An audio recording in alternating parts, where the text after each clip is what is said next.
Hello everyone, here I have a 42-inch plasma TV and we'll be seeing if it's worth to fix it.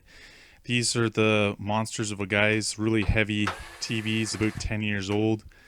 Um, so we'll open up the back and see if we can fix this bad guy and get him working again. So I just took off the back case and this is the inside of your TV here.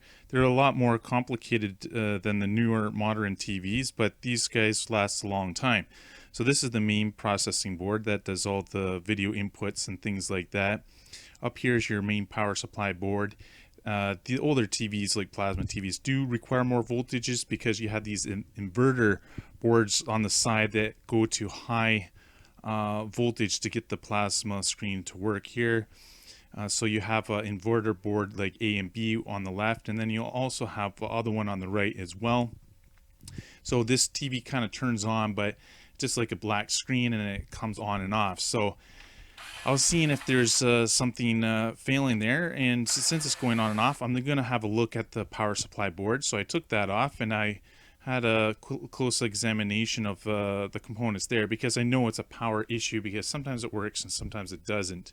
And so I looked at all the solder joints here, because this is intermittent power issue, so it could be something on this board. And I found that there was a bad connection on one of these MOSFETs here. We'll just zoom in here and you can see it. We have two MOSFETs there, and there's smaller guys and bigger guys. There's a close-up view of it. And so what I'm going to do is just going to resolder, because it works sometimes, because when you turn on, it expands and that connection works, but sometimes it's not connected. So I resoldered it and it worked. If you're not good at soldering, you don't have a soldering, you can just order the board there. Mine was a 42 inch, it's the BN44 one, putting that code in. So you can see it's working now. I have a video playing and it turns on and off without an issue. So simple repair, just using a little bit of solder, you can fix your plasma TV and have it working for you for many more years. I'll see you in the next one, and if you like electronic repair, you consider subscribing.